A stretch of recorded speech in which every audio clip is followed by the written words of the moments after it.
Vigna, je travaille chez Thales depuis 16 ans. Thales est un industriel, comme vous le savez, donc on va parler de sujets qui concernent le groupe, mais aussi avec une particularité puisque nous disposons en fait de technologies, de solutions et des capacités à accompagner des acteurs externes. Et donc l'histoire que je souhaite vous raconter aujourd'hui, c'est ce que nous vivons, ce que nous voyons sur le marché et ce que nous sommes en train d'appréhender sur un focus avec le cloud de confiance, comme il a été précisé en introduction. Alors, aujourd'hui, se poser la question, dans une conjoncture tendue et en accélération permanente, eh bien, comment pouvons-nous basculer sur le cloud et puis surtout sur quel modèle ? Alors, tout d'abord, il y a une adage qui est très importante, c'est de dire le cloud, c'est une opportunité, bien sûr, et c'est le moment de prendre des risques. Et vous tous qui, au sein du club, travaillez sur les architectures, eh bien, vous y êtes tout à fait sensibilisés, mais les embûches et les difficultés sont nombreuses, et c'est ce qu'on va traiter aujourd'hui ensemble. Alors, un premier élément intéressant, c'est 3 slides relatives à une enquête qui a été menée par PAC, le cabinet que vous connaissez, Technologie, qui nous permet de dégager le fait que sur les 70% de gens qui sont sur le cloud, eh bien, vous apercevez qu'il y a une tendance extrêmement forte à l'hybridation. C'est-à-dire que beaucoup ont basculé, mais sur effectivement du on-premise, sur du privé, mais aussi sur une volonté de pouvoir panacher et piloter différemment les infrastructures. Et ça, ce sont des enjeux qui sont très intéressants. Une autre étude américaine aussi qui est très intéressante, qui nous permet de voir que le multi-cloud est vraiment une tendance très forte. Et bien sur les acteurs qui utilisent du PaaS, eh bien vous voyez qu'il y en a plus de 43% qui ont plus de 2 fournisseurs. Donc là, on est vraiment dans un panachage, une complexité. Et on verra tout à l'heure avec un acteur comme Veolia comment il arrive à pouvoir gérer ces différentes providers.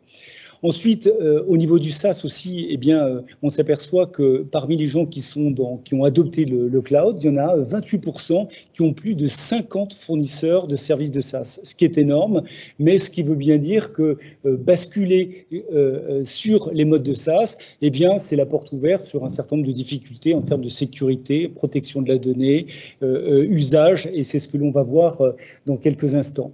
Et puis, l'autre élément aussi sur les acteurs qui ont basculé dans du IaaS, à proprement parler, il y en a plus de 50% qui ont 2 fournisseurs de données. Et alors tout ça soulève un second sujet latent comme introduction, c'est qu'on bascule sur le cloud, c'est bien, mais c'est la porte ouverte aussi à des problématiques de sécurité, de cybersécurité, puisqu'on s'aperçoit que sur les acteurs qui ont stocké de l'information externe, c'est la pastille de gauche, eh bien il y en a plus de 50% qui ont basculé leurs données en externe. Et puis, chiffre important, c'est que sur les acteurs qui ont envoyé de la donnée sur le cloud pour soit la stocker, soit la computer, eh bien il y en a plus de 50% qui ne l'ont pas cryptée. Donc il y a vraiment un enjeu critique qui est important à voir pour vous, architectes, quand on design et quand on bascule tout un mode opératoire du on-premise à l'hybridation ou des sous-ensembles de cloud de confiance ou autre modèle. Alors, il y a une chose qui est intéressante, c'est Ratan Tata qui le déclarait, on est dans un monde en mouvement rapide, la remise en question et la transformation est permanente, eh bien l'objectif c'est de questionner l'inquestionnable. Alors, aujourd'hui, et cette slide est une slide, je dirais, un peu popcorn qui résume les 2 années qu'on vient de vivre.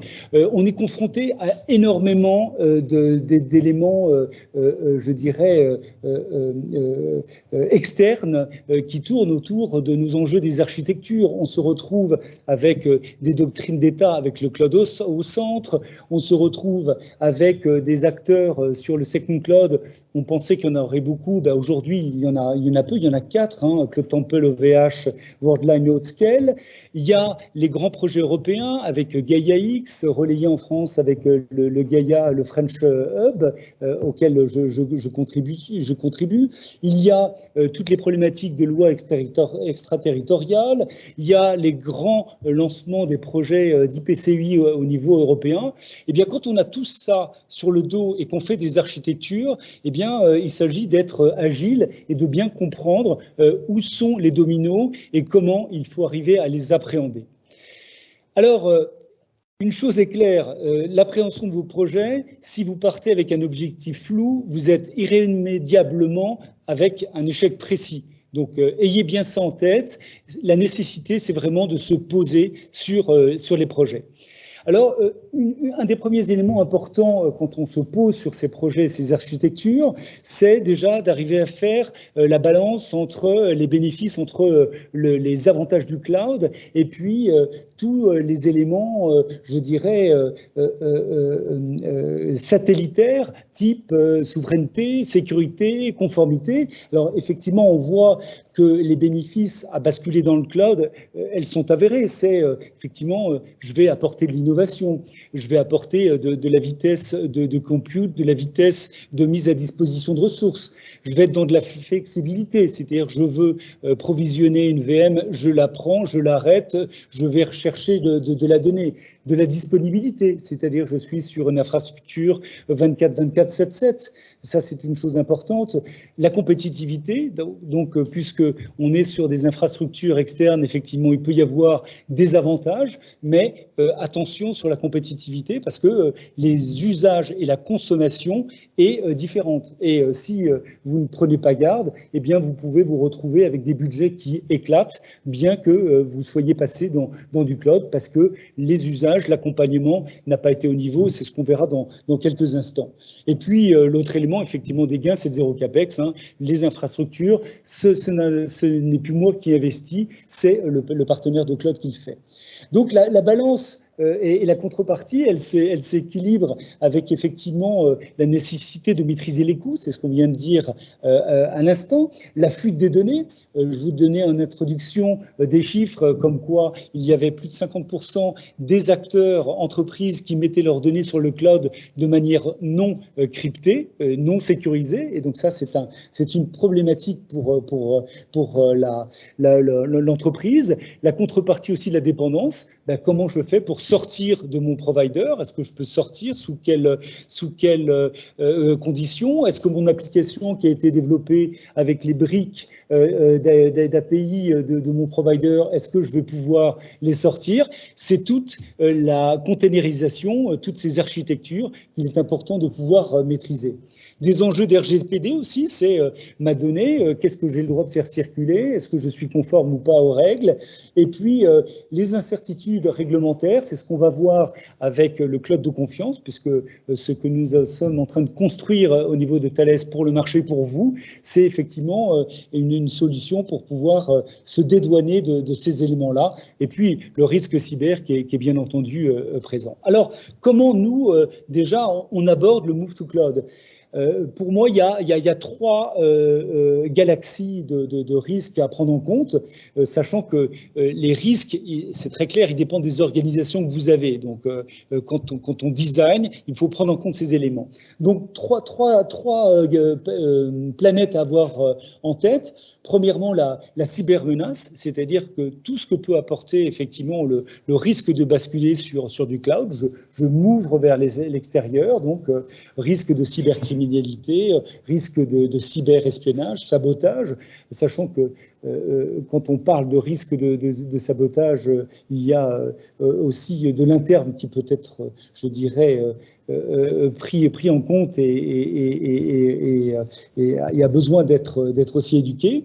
Il y a tout ce qui est règles de conformité, ça c'est la deuxième planète hein, sur les risques à prendre en compte, on en a parlé, le RGDP, les lois relatives aux hébergements de données de santé, le cloud de confiance, donc tous ces éléments à prendre en compte. Et puis, l'extraterritorialité. Donc, on parle souvent, et c'est amusant, de l'extraterritorialité américaine avec FISA, Cloud Act, mais il ne faut pas oublier que les Chinois aussi l'ont. Ils sont plus discrets que les Américains, mais plongez-vous un jour dans le PPL, vous verrez que bien, on est pris en étau géographiquement sur ces éléments-là. Alors, pour compléter, le Move to Cloud, il est clair que c'est une innovation, mais elle implique un changement fondamental. En effet, la manière dont nous avons en interne Thales travaillé et effectué les migrations vers l'utilisation du cloud, elles ont suivi une méthodologie, et cette méthodologie, nous la mettons à disposition aujourd'hui de clients externes. On nous voit effectivement souvent comme un acteur de défense, mais n'oubliez pas que Thales, c'est 50% dans le civil, 50% dans la défense, 50% en France, 50% à l'étranger. Donc on est, je dirais, un bon observatoire pour connaître les tendances, d'où l'intervention aujourd'hui. Alors, pour préparer les bascules, le move to cloud, les projets de migration sur l'hybridation, il y a une chose qui est importante, c'est la prise en compte des besoins de l'utilisateur final. C'est-à-dire qu'il faut savoir effectivement quelles sont les attentes, où est-ce que l'on va en termes d'agilité, est-ce qu'on va chercher de la performance, la compétitivité, que soient les métiers avec le bascule du move to cloud. Ça, c'est une chose qu'il est extrêmement important de prendre en compte au premier niveau. Et ensuite, il y a toute la méthodologie qui va avec, et ça, vous la connaissez bien, mais c'est intéressant de l'avoir bien séquencée, puisque la première chose, c'est la définition de la stratégie cloud. C'est-à-dire qu'il est important de se poser, comme je vous l'ai dit, c'est de savoir qu'est-ce que l'on veut faire, quelles sont les ambitions, qu'attendent les métiers, quels sont les impératifs de sécurité. Donc ça, c'est le premier niveau. Ensuite, il va y avoir le deuxième niveau qui est le design avec la préparation du travail de Move to Cloud. Et donc là-dedans, on va se retrouver à travailler sur l'accompagnement du changement, les organisations, les métiers, qui est-ce qui va prendre en compte, qui est-ce qu'on va impliquer, qui est-ce qu'on va faire bouger. Et donc ça, c'est un phénomène, et on verra ça pendant la table ronde qui est important à souligner. Après, il y a la transformation, c'est-à-dire le portefeuille applicatif, que l'on veuille ou non, eh bien, sur un claquement de doigts, on ne peut pas dire j'ai mon portefeuille et je vais basculer dans Azure, je vais basculer dans AWS, je vais aller sur OVH, je vais aller sur Alibaba, je vais aller sur la future solution Thales Google. Il y a à réfléchir et à savoir quelles sont les applications qui sont éligibles à ces migrations sur le cloud. Donc, il y a tout ce travail à faire. Donc, cette cartographie fera peut-être en sorte que certaines applications resteront on-premise dans l'infrastructure restante régalienne de l'entreprise, et puis d'autres pourront partir. Et puis, surtout, il y aura toute une politique à mettre pour que les applications futures de l'entreprise soient en cloud ready, c'est-à-dire que dès qu'on développera dans l'entreprise de nouvelles applications, elles seront capables de basculer dans tel ou tel, je dirais, provider, avec bien sûr des logiques de containers, de containerisation qui permet d'assurer cette gymnastique et cette possibilité de JMP de fournisseurs. Et puis après, lorsque l'on a effectivement migré, il y a toute la partie de maintien en conditions opérationnelles et maintien en conditions de sécurité qu'il est nécessaire vraiment de planifier et de mettre en place. Et ça, c'est tout un processus que nous faisons pour les acteurs du marché. Et deux bandes qui sont importantes, comme vous voyez en dessous, c'est la transversalité du FinOps et la transversalité de la sécurité. C'est-à-dire que si vous ne prenez pas en compte ces éléments-là, eh bien, on aura beau designer de super, je dirais, architectures, à un moment, il y aura le bas qui blessera parce que on perdra la maîtrise des coûts, parce que on aura une infrastructure qui sera une passoire, parce que les données n'auront pas été bien sécurisées. Et ça, il faut faire très attention.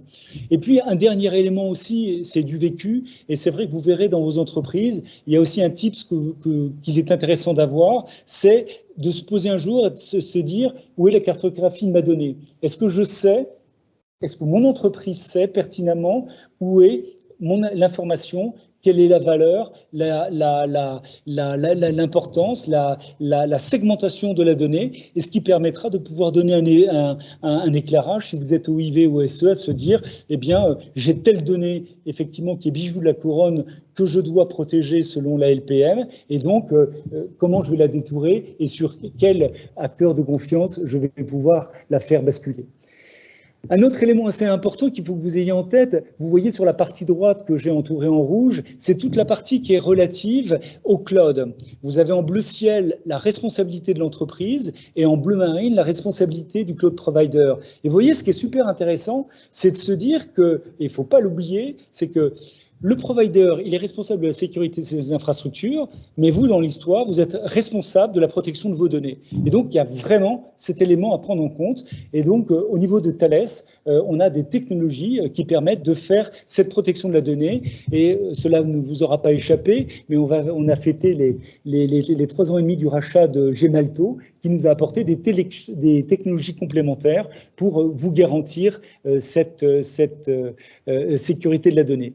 Donc, quand on regarde en détail la bascule vers le multi-cloud et l'hybridation, eh bien, ça reprend les thèmes que je vous donnais tout à l'heure. C'est la capacité d'aller chercher de l'agilité, d'aller chercher de la flexibilité, faire attention à la compliance, à la redondance de la donnée, la capacité à pouvoir aussi garder ce qui est régalien, il peut y avoir une dette effectivement technique que vous avez à garder. C'est des infrastructures peut-être qui sont à garder. Eh bien, ces infrastructures, elles doivent rentrer dans cette gymnastique d'hybridation, puisque vous aurez à piloter à la fois votre infrastructure on-premise et les différents acteurs chez qui vous aurez mis la donnée, chez qui vous aurez acheté du compute, chez qui vous aurez mis du stockage. Et puis l'autre dimension, c'est les enjeux de réduction d'empreinte numérique. On y reviendra tout à l'heure. Hein, c'est en fait 3 niveaux. C'est ce que vous faites chez vous avec vos infrastructures, avec toutes les logiques de PUE. Il y a l'empreinte numérique réduite avec ce que vous allez chercher chez le provider, parce qu'il a une mission de réduire son empreinte en mutualisant, en faisant des infrastructures qui sont plus propres, qui sont plus fortes en cooling, etc. Et puis, le dernier élément, c'est la réduction de l'empreinte numérique chez vous de manière logicielle, c'est-à-dire comment vous allez faire attention sur le développement de vos codes pour être beaucoup moins, je dirais, gourmand en consommation numérique. Et ça, c'est un thème qu'on pourra revoir tout à l'heure. Et puis, toujours en contrepartie, il y a cette nécessité de maîtriser les coûts. Donc, c'est des nouveaux métiers avec la nécessité d'avoir une bonne vision d'ensemble du SI, parce que vous allez avoir à superviser 2 fois plus ou 3 fois plus. Et donc, prendre en compte ces nouveaux métiers et accompagner les ressources sur ces enjeux-là. Alors, à quel titre Thales s'est permis de pouvoir venir dans votre illustre club? C'est qu'on a un petit peu notre expérience au niveau des architectures de cloud. Là, je vais vous montrer, je dirais, les environnements que nous sommes capables de couvrir. Donc, les environnements classiques dans lesquels, effectivement, Thales est capable de sécuriser de la donnée dans des cloud providers. On est fournisseur pour Azure, on est fournisseur pour OVH, on est fournisseur pour AWS, pour Google. On fournit des outils, effectivement, dans lesquels on va pouvoir faire du chiffrement de la donnée. Ensuite, on a un deuxième niveau de cloud où là, on rentre dans une logique de cloud de confiance. C'est ce que nous sommes en train de construire avec Google, entre autres. C'est un cloud qui va être localisé en France, je vous expliquerai sous quel terme, mais qui va permettre de répondre aux enjeux de l'ANSSI sur le Second Cloud. Et puis, 2 derniers environnements qui sont encore plus durcis, dont on ne fait pas la publicité, parce que c'est souvent des environnements destinés soit à des organismes ministères au niveau mondial, soit sur des des organisations de défense, où là, vous voyez, on monte encore d'un cran avec la Thales TrustNet Restricted, et on va encore plus loin avec une offre qui s'appelle Thales Nexium, où là, on va même déporter du cloud sur du terrain de combat. Donc, c'est intéressant d'avoir ça en tête pour se dire, si Thales, si je viens toquer à la porte de Thales pour avoir un éclairage sur le cloud, on le fera bien volontiers, mais on aura la chance d'avoir un peu de retour et de matière. Alors, qu'est-ce qui nous concerne aujourd'hui, puisqu'on est dans une approche plus monde civil? Alors, je vous ai fait cette slide qui est intéressante pour que vous puissiez comprendre comment on peut aborder le cloud de confiance au travers des niveaux de criticité de la donnée. Donc, vous voyez en ordonnée, vous avez, on monte en graduation d'importance de la donnée, et puis sur les abscisses, quand on va vers la droite, c'est la maîtrise, je dirais, de la donnée par le client. Donc, quand on commence en bas de l'escalier, donc à gauche, on est dans une logique de cloud classique où vous avez votre donnée qui est protégée par l'infrastructure du cloud provider, mais bon, vous mettez votre donnée sans rien.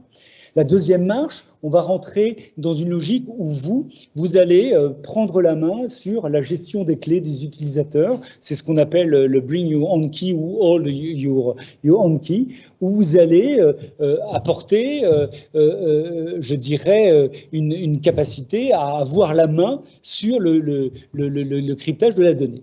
Ensuite, on va rentrer dans une logique où on va ajouter un niveau de chiffrement qui va pouvoir être soit délivré par le cloud provider, soit que vous allez pouvoir commencer à prendre en main chez vous. Donc ça devient assez intéressant parce que en termes de sécurité, comme je vous l'ai dit, quand vous faites des architectures, si vous êtes, je dirais, avec des contraintes particulières d'LPM ou autres, eh bien, ça va permettre de pouvoir répondre à un certain nombre d'éléments. Et puis ensuite, on va rentrer, pas encore dans le cloud de confiance, parce que ce n'est pas des infrastructures qui sont Second Cloud, mais qui sont intermédiaires. Donc j'ai mis Hyperscaler parce que c'est une offre qui va être annoncée dans quelques mois. Pour certains, ils l'ont déjà eu en pitch, je dirais, privilégié, mais en termes de marketing, je ne peux pas vous donner le nom, mais c'est un travail que nous sommes en train de faire avec un Hyperscaler qui va permettre aux acteurs français d'aller consommer de la data, du compute, du stockage sur cet hyperscaler avec les clés qui sont à l'extérieur. Donc ça, c'est vraiment très important. Et le provider des clés sera Thales. Et nous allons aussi poser sur les barres métal de l'hyperscaler une infrastructure opérée par Thales.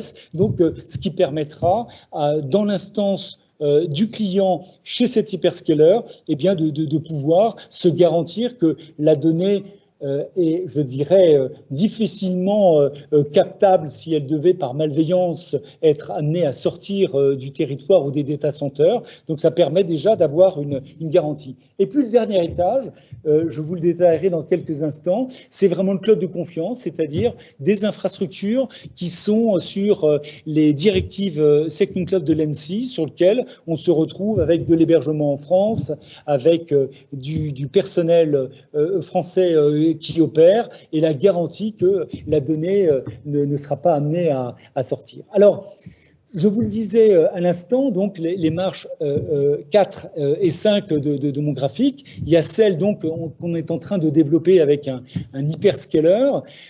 C'est, comme vous le voyez, tout un panel de technologies que nous allons apporter à cet hyperscaler donc dans le portefeuille de Thales, hein, que ce soit sur tout ce qui est KMS, administration, KMO.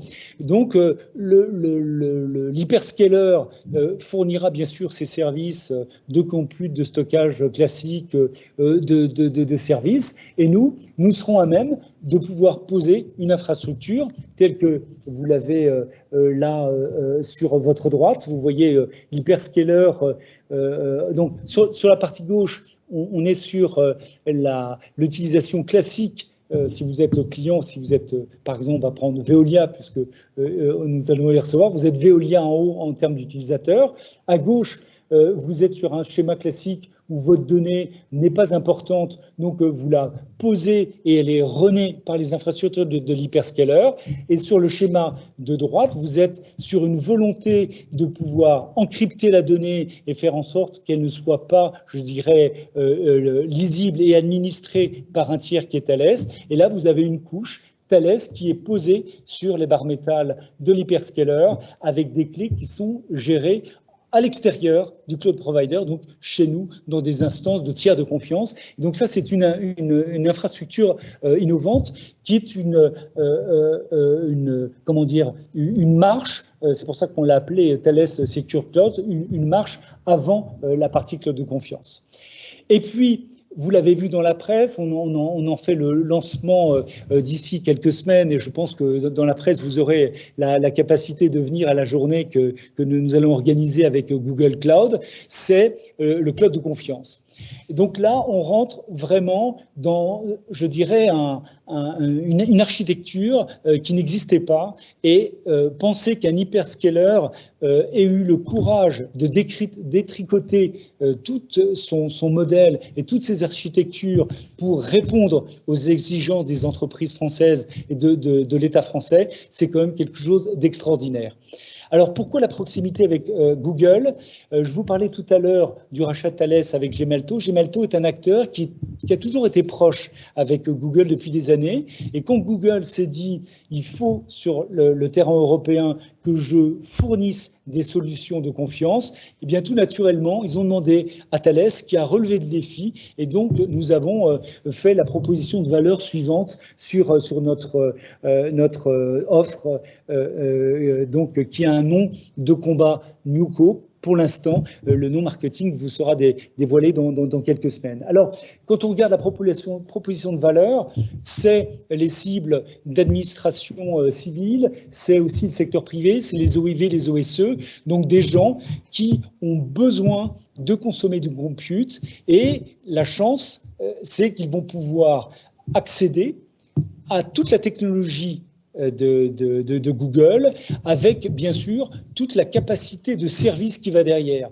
La chance qu'on a, Google n'est que le 3e opérateur mondial, mais il a l'un des plus gros portefeuilles de services. Et c'est ce qui vous intéresse, c'est ce qui intéresse vos clients internes. Quand on fait un move to cloud, c'est aussi qu'est-ce que je vais apporter plus à mes utilisateurs? Eh bien, c'est la capacité à aller donner l'accès au catalogue de services Google sans avoir ces problématiques de sortie de données ou de risque d'extraterritorialité dont on a parlé souvent. Alors, ce qu'on a choisi de faire, c'est vraiment de designer une architecture dès le départ qui soit validée par l'ANSSI. Donc, c'est une architecture qui est Second Cloud. On est en train de la monter puisqu'elle va reposer sur les zones France qui est en train de monter Google. En Ile-de-France, il y a 3 data centers qui sont en train de monter et je vous expliquerai en termes d'architecture comment on va se poser. Donc ça, c'est vraiment très intéressant. Et puis, c'est vraiment une solution dans laquelle nous, Thales, vraiment experts du cycle de vie de la data critique, c'est vraiment nous qui allons piloter cette solution. Alors,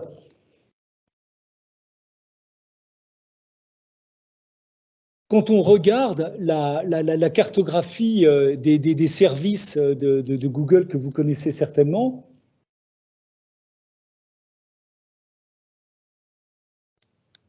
je reviens juste.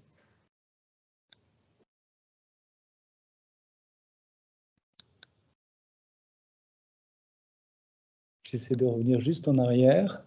Non, c'est celle d'avant. Et j'ai une latence. Donc, ce que j'étais en train de vous dire, voilà, on est parfait. Regardez, quand vous voyez la cartographie des services de Google, elle est énorme. Donc, l'objectif, c'est de pouvoir la proposer. Seul élément que vous avez certainement dû capter, c'est en haut à droite, toute la partie Google Workspace avec messagerie, avec Drive, etc. Pour l'instant, n'est pas dans le périmètre. Mais tout le reste, eh bien, on a une roadmap qu'on est en train de monter pour vous donner la capacité d'avoir accès à tous ces éléments-là. Alors, les principes de fonctionnement de cette solution, c'était aussi l'intérêt aujourd'hui de vous donner des éléments factuels.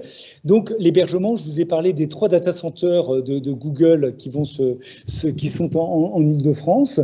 Il va y avoir à l'intérieur de ces zones une enclave Thales qui va être fermée, hein, qui va être murée.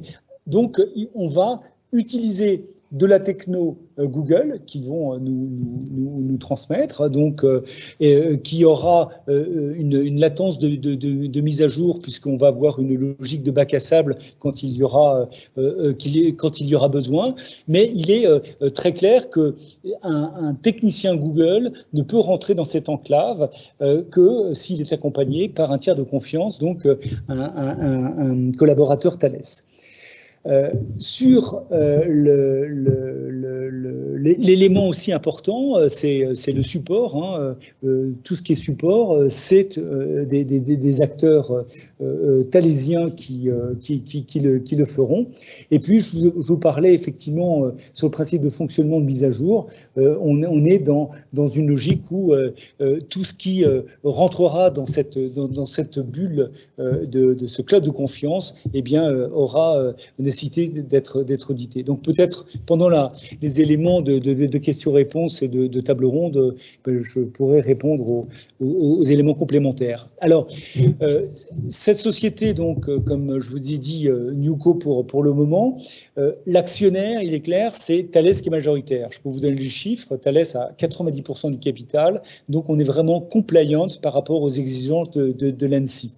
Donc, on contrôle le board.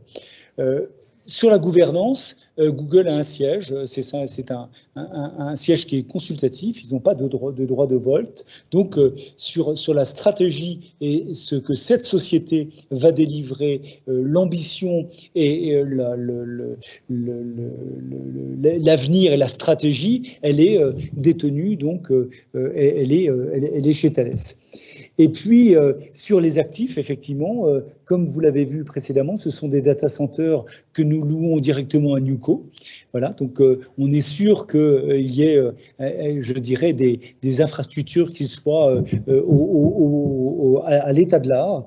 Et puis, il en va de même pour tout ce qui est serveur et équipement réseau. Donc, vraiment, sur cette solution de confiance, c'est le meilleur de Google en termes de techno, en termes de services et dans une capacité à se dédouaner des problématiques d'extraterritorialité qu'on a déjà vu tout à l'heure. Donc, un petit clin d'œil, hein, si vous n'échouez pas de temps à autre, c'est signe que vous ne faites rien de très innovant. Donc j'espère que vous avez des échecs dans votre quotidien.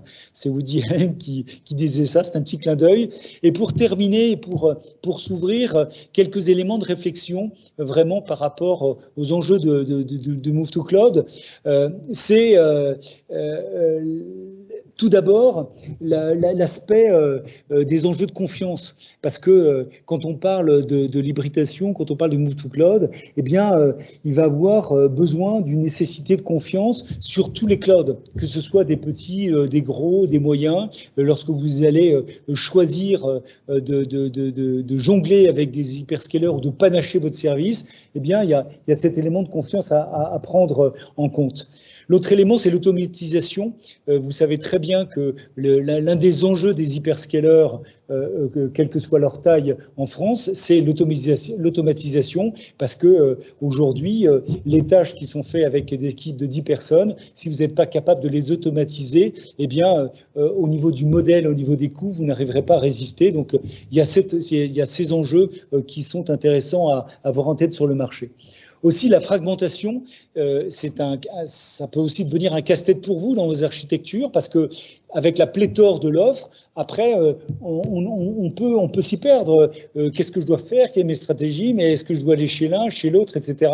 On se retrouve un peu coincé, hein, comme je vous disais, quand même, en France, n'oubliez pas qu'il y a 200 hyperscalers hein, qui existent, 200 fournisseurs de cloud. Des Second Cloud, il y en a 4, mais il y en a quand même beaucoup. Donc, cette fragmentation, elle est importante. Ensuite, eh ben, il y a les tendances à l'hybridation, ça je vous en ai parlé. Et puis, il y a aussi, il ne faut pas oublier les ESN qui poussent aussi sur les logiques de service à la demande, et ben, sur lequel ça change aussi la manière de construire, de designer et de faire fonctionner vos architectures.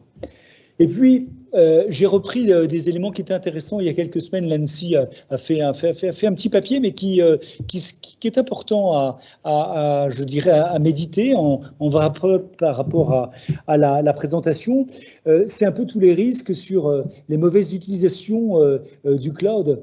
Comme je vous le disais tout à l'heure, le cloud provider, il sécurise les infrastructures, mais c'est à vous à sécuriser votre donnée. Donc, attention à ne pas rater l'utilisation de ce cloud. Ensuite, il y a les mauvaises configurations des clouds par les utilisateurs. Donc, c'est un peu dans la consommation. Il est clair que quand je vous montrais la roadmap d'accompagnement que Thales fait au niveau de clients externes, il y a cette dimension-là, c'est-à-dire se dire comment je design, comment je configure, quelles personnes je mets en place pour ne pas générer les fameux dérapages de coûts et de prix du cloud qui peuvent très rapidement s'envoler. Ensuite, il y a un risque financier à prendre en compte, c'est-à-dire que quand vous ouvrez effectivement le cloud, quelque part, vous risquez quelquefois de donner une carte bleue à des collaborateurs qui vont aller acheter de la consommation à l'extérieur. Donc, il peut y avoir un certain nombre de risques. Donc, l'ANSSI rappelle bien cet élément-là. Ensuite, il y a en termes de sécurité la prise en compte de tout ce qui est jetons d'authentification, c'est-à-dire bien s'assurer qui consomme, qui fait quoi quand on se donne cette porte ouverte vers l'extérieur. Et puis, le dernier élément, c'était le rappel sur effectivement les enjeux d'extraterritorialité. Donc, j'espère que ce témoignage a été intéressant, que Thales, en tant qu'industriel, vous donne et vous explique ce qui s'est appliqué à lui-même, ce que nous appliquons aujourd'hui au marché et ce que nous allons proposer dans les mois à venir avec des solutions de confiance, des solutions alternatives de sécurisation de données pour le cloud. Et vraiment, c'est une grande aventure, mais avec beaucoup d'embûches. Voilà, Michel. Philippe va te transmettre quelques questions. Parfait.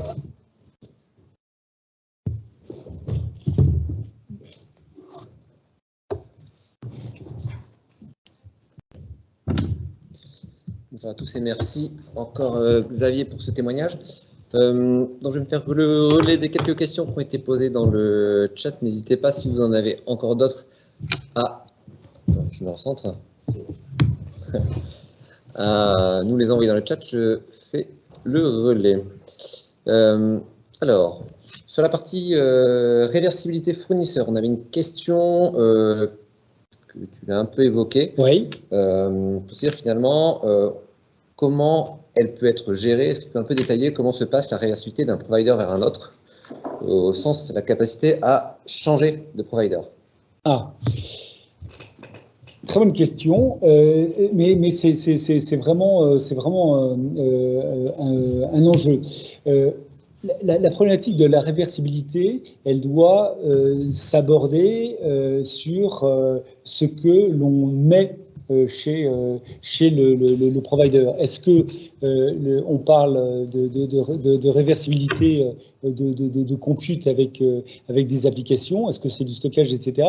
Toute la difficulté, effectivement, c'est si on a basculé, je dirais, il y a déjà quelques mois et années, et qu'on a commencé à utiliser les briques de l'hyperviseur, hyperscaler pour mettre et développer ces applications. Parfois, on peut se retrouver bloqué parce qu'une application qui tourne chez le provider X, vous ne pouvez pas la sortir et le faire tourner chez Y. Donc ça a été un peu une crainte qu'il y a eu sur le marché, mais aujourd'hui, le conseil que l'on peut avoir, c'est de se dire comment j'utilise tout ce qui est outillage de containerisation. C'est-à-dire de pouvoir se dire, je fais effectivement des développements qui sont natifs sur des logiques de containers qui vont me permettre de pouvoir sortir, de pouvoir gérer ces sorties des providers. Mais pour avoir vu sur le marché un certain nombre de cas de figure où des acteurs retiraient effectivement leur service ou leur abonnement sur des hyperscalers, c'est pas facile du tout. Donc soyez très vigilants sur les architectures. La containerisation, oui, hybridation, oui, mais il faut bien réfléchir avant. Ok, je continue. Question de Jérôme sur la cartographie des données. Très bien. Finalement, c'est une question aussi qu'on avait pour la table ronde, mais on va la poser tout de suite parce que tu l'as un peu évoqué. Donc, savoir aujourd'hui quelles sont les. Je vais droit au but, quelles sont les principales différences entre la cartographie des données on-premise par rapport au cloud. Donc, comment on arrive à maîtriser les données après qui sont dans le cloud? Alors, lorsque je parlais de cartographie de la donnée, c'est d'abord l'état au niveau de votre entreprise, de vos architectures, de se dire quelle est la segmentation et la criticité. Et en fonction de ça, vous êtes capable de vous dire qu'est-ce que je vais pouvoir sortir à l'extérieur, qu'est-ce que je vais pouvoir sortir à l'extérieur, dans quels environnements, qu'est-ce que je vais pouvoir sortir à l'extérieur, crypter de quelle manière. Et donc, il y a cette nécessité de pouvoir jongler et de pouvoir faire ce devoir. C'est pour ça que je vous ai montré, et c'est très bien que vous y ayez réagi, cette responsabilité entre l'hyperscaler qui sécurise les infras et l'entreprise qui doit sécuriser sa donnée. Donc, pour répondre à cette question, c'est à vous à vraiment pousser les acteurs de vos organisations à ce que la donnée, elle soit parfaitement segmentée. C'est un travail de longue haleine. On pense toujours qu'on est certain de savoir qu'est-ce qui est régalien ou pas, mais on a souvent des surprises. Des missions comme ça, on doit en faire une quinzaine par mois sur les acteurs du marché. À chaque fois, il y a effectivement des surprises, et puis aussi des surprises en se disant, mais je pensais que c'était 60% que je devais les protéger à l'extérieur, mais en fait, j'en ai que 10.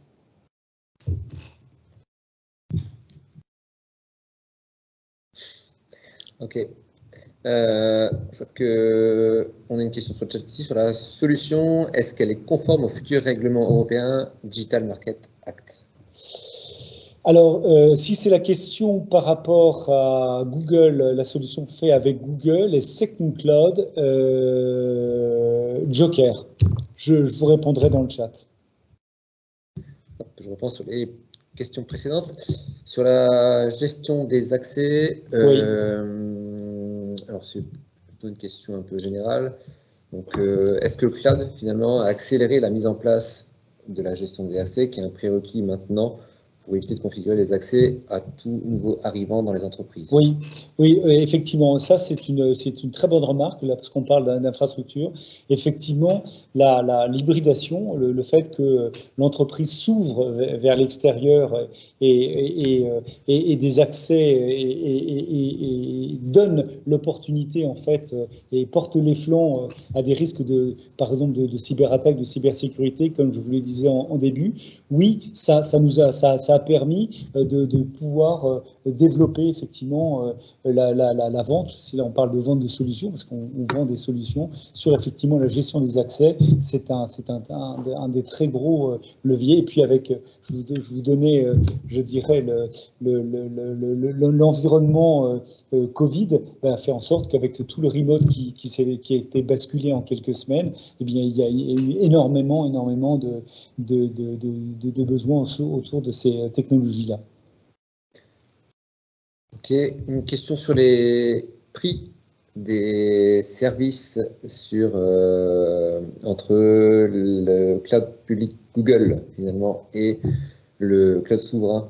Très bien. En place. Est-ce qu'il y aura un écart de prix conséquent? C'est une très bonne question et je peux vous donner un chiffre. Une des contraintes que nous avons imposées à Google et que nous avons du fait des échanges qu'on a eu avec la DGE, avec l'ANSSI, c'était que cette solution de confiance qui va arriver ne soit pas plus chère de plus ou moins 10% par rapport à ce que vous payez normalement sur Google GCP. Donc c'est une très bonne question. Donc variation de 0 à 10. Je ne sais pas où sera le curseur, mais ça ne dépassera pas 10%. Ok, merci. Et sur la question sur les services, mais de quels services sont disponibles sur le cloud de confiance? Mais là, tu as répondu. Exactement. Je ne sais pas, je ne pense pas qu'il y ait besoin de détailler. Il y a la partie Workspace, effectivement, qui est en cours d'étude. Exactement. Non, mais on retrouvera. Il est évident qu'il va y avoir une roadmap. Tous les services ne vont pas basculer d'un coup. C'est pour ça qu'actuellement, on a énormément d'acteurs qui nous sollicitent. On a chaque semaine des pitchs importants et peut-être que parmi les gens qui sont chez eux, vous avez eu droit et eu la chance d'avoir ce pitch. Et en fonction, effectivement, des besoins qui ressortent, des exigences, eh bien, on va pouvoir faire une cartographie qui va permettre de dire, voilà, la roadmap des applications, la montée en puissance qu'on va avoir par rapport au portefeuille existant de Google. J'ai fait le tour. Il y a une dernière question peut-être qui vient de poster là en termes de roadmap. Quand est-ce que la solution GCP Thales sera qualifiée SecNumCloud? Alors, comme je le disais au départ, par construction, elle est déjà SecNumCloud, c'est-à-dire que l'architecture a été validée avec les équipes de l'ANSSI. Donc, on est en train de la monter. Donc, à la sortie, je dirais, on aura la compliance.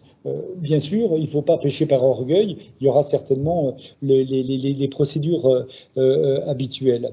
Donc, voilà. Et la question derrière, c'était... Non, c'était ça. C'est juste ça. Voilà. Et oui, si. En termes de disponibilité, effectivement, on va avoir à partir de juin un premier niveau de solution de NUCO, sur lequel il y aura, je dirais, les briques correspondantes à de la sécurité de la donnée pour arriver dans les mois qui viennent à la solution SecNumCloud telle qu'elle a été présentée dans les slides il y a quelques minutes. J'avais eu une question, Richard, effectivement, sur la question sur CloudWatt. CloudWatt, donc côté partenariat, Thales était actionnaire à 22% à l'époque. Thales est actionnaire à 90% du NUCO. C'est ça. Est-ce que d'un autre côté, on ne peut pas lire un éloignement qui se fait de la part des opérateurs historiques? Non, je pense que ce qui s'est passé il y a 8 ans avec CloudWatt, avec Numergy, je pense qu'il y a un train qui a été raté. Il y a eu une opportunité. Si elle avait été transformée, je pense que la France et l'Europe seraient dans des configurations différentes. Aujourd'hui, il faut bien voir où est le marché et quels sont les acteurs. Ce que Thales fait aujourd'hui avec Google, c'est pour permettre, je dirais, aux entreprises françaises, aux OSE, aux OIV, de pouvoir consommer le bon niveau de service tout en se protégeant. Il n'y a pas de glissement. Il y a le fait que le marché avance, il avance terriblement. Ce sont des acteurs qui ont beaucoup d'argent, qui investissent beaucoup. Eh bien, ce qu'on veut, c'est que la France, les entreprises françaises, les administrations, vous, entreprises privées, vous puissiez bénéficier du mieux tout en garantissant les éléments de protection qu'on a développés à l'instant. On a le temps, Michel, pour une dernière question. Ok, que je découvre en direct. La formation des équipes projet pour utiliser au mieux le cloud, tant au niveau sécurité, automatisation, infra as code, DevOps, FinOps. et mettre en place des standards avec les équipes architecture. Mettre un kit d'onboarding est important à mon sens. Qu'en pensez-vous? Ah oui, c'est vraiment vital. C'est ce que je vous ai montré dans le schéma lorsque l'on prépare. C'est vraiment quelque chose incontournne. Je parlais il y a quelques semaines avec une personne qui est à la SNCF qui s'occupe de l'adoption, je dirais, en termes d'usage du cloud. C'est une personne qui est rattachée à la direction financière, donc c'est assez intéressant. Et elle démontre bien que y a un accompagnement à faire. On n'est plus sur les mêmes métiers, on n'est plus sur la même manière de travailler. Et donc, oui, bien sûr, c'est super important. Alors, parfois, quand on s'occupe d'architecture et d'urbanisme, on se dit, c'est peut-être un peu loin de moi, c'est des questions RH. Si les gars, ils sont pas capables de comprendre l'infra et d'aller derrière, c'est pas mon problème. Ben, si, maintenant, c'est des problèmes d'équipe, c'est des problèmes d'entreprise. Et donc, oui, bien entendu, cet accompagnement est nécessaire. Et même pour nous, en termes de Thales, nous gérons des infrastructures, comme je vous l'ai dit, pour nos propres besoins, mais aussi pour des acteurs à l'extérieur. Et nous sommes continuellement en transformation, de formation d'équipe, d'accompagnement, d'automatisation des process, pour toujours être dans la réponse. Parce que l'histoire, l'important, c'est les clients, c'est nos clients finaux. Donc, les métiers, donc, pour répondre aux besoins des métiers qui ont un niveau de service chez eux avec des applications grand public qui sont super, donc ils veulent avoir la même chose au boulot. Ok. Et merci beaucoup. Merci. Xavier. Merci.